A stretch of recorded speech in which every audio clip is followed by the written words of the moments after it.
Hey, what's up, guys? How you doing? Hopefully, everyone's having a good holiday, Christmas. To all of you who celebrate Christmas, I wish you a Merry Christmas.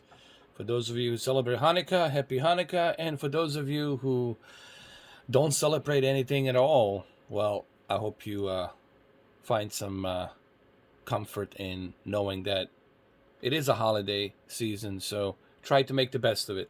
All right. Let's talk about Flight Simulator. Flight Simulator 2020 virtual reality. Recently, there was an update for VR, and I'm currently using a Samsung Odyssey Plus.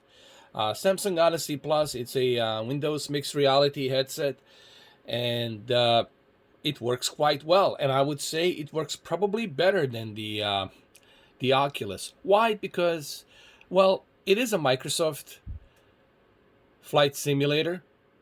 And also, this is a Microsoft VR headset created by Samsung Odyssey. One of the things that I've noticed when I was flying is the fact that the frame rate drops to like 27 to 28 to 26, depending where you are actually on the flying path.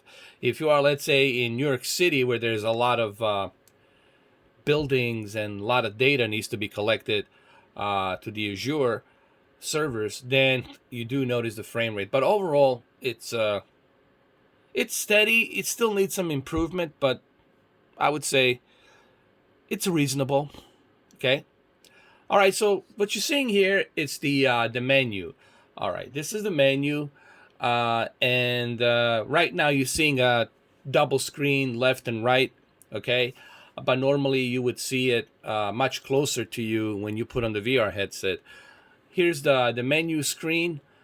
How do you activate the VR? That's fairly simple. You just press CTRL and tab all together, and you can go back to your display, your 4K display. And I like this idea, what they have implemented. It's very convenient where you can switch between the VR and a 4K. So let's say you're tired of flying in VR, right? You don't want to fly in VR anymore. You just press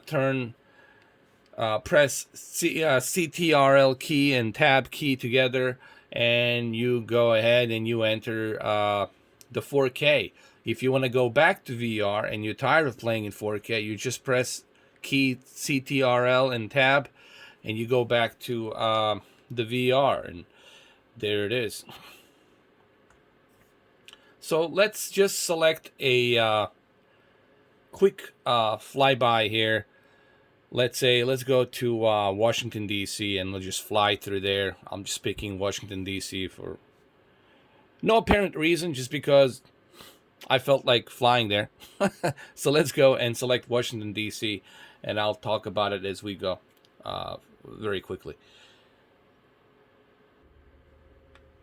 All right, so as you can see, there's left and right eye. That's what you're seeing on the screen. But when you put on the VR headset, you get that nice vision of this cockpit. I'm in a Cessna right now, and it really feels claustrophobic. You get that sense of claustrophobia because it is a small airplane, and being claustrophobic and in a small airplane, and then you're going to take off right here in a Washington Dulles International Airport. All right, so we're going to go ahead and take off.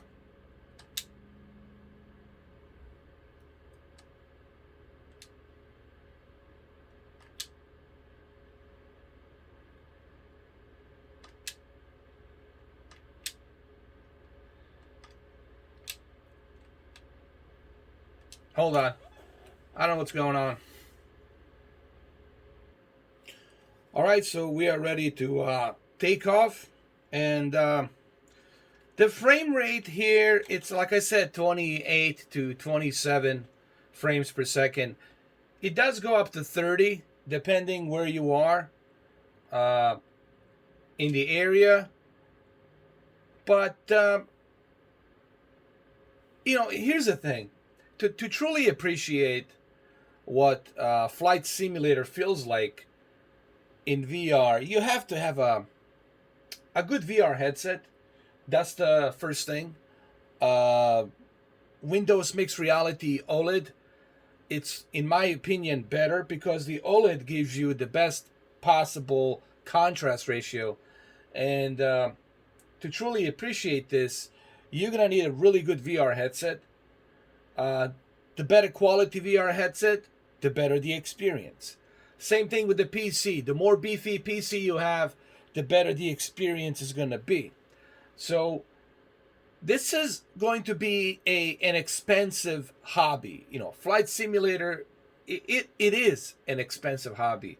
But if you have the financial means of doing it, if you can afford a really beefy PC that's like $3,000, $4,000, or if you can buy, let's say, Valve Index or HP Reverb, that latest HP Reverb, then I don't see any reason why you wouldn't enjoy this.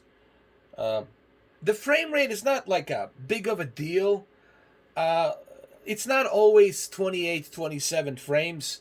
Usually it stays at 30, but depending on where you are in the area, like right now we're in Washington, D.C., depending where you are in the area will determine of how much data it's being used. And that data that's being used would also be determined on your internet connection as well. But look, this is realistic. If you ask me, this really feels like you're flying the Cessna. I don't know how else to tell you. It feels like I'm really on this plane. And everything is accessible. You can touch all of these buttons. You can adjust everything. Hell, you can even pull this down. What was it? You can turn on the lights if you want to. Right here, I can turn on those lights. I can adjust them. I can turn them on, turn them off. Everything's accessible. You can access everything here on the panel. And I think that's what's so cool about it. And you can use the mouse, touch everything with your mouse. And you can also obviously use a Xbox controller or a flight stick or yoke stick, depending on what you have. So I don't know if there's anything else I can say except I just wanted to give you a brief, quick experience on what I have experienced so far. And everyone's experience will be different based on what type of PC do you have, based on what type of VR headset do you have. So everyone's experience will differ. The more expensive equipment you have, the better experience is going to be. So, but look, it's realistic, man. This is like, I can get closer here, and look out on the right side of the window. The right side of the window, I can look up, and it looks amazing. It looks real. It really does, man. I guess I don't know how else to tell you except it feels like I'm really inside this Cessna. And for those of you who are, who have a fear of heights and afraid of flying, then you shouldn't be flying this game. But I don't know if there's anything else I can say. I wish you guys all happy holidays, Merry Christmas, and I'll see you guys soon. Before I leave, on the end note, you have to experience this for yourself. You have to put on a VR headset to truly understand how immersive this really feels. And it feels like super immersive. I can easily see the pilots If they're not flying, if they're at home, stuck at home, they can use this as a tool to practice. It's that good. Okay? Well, there you have it. Thank you for watching.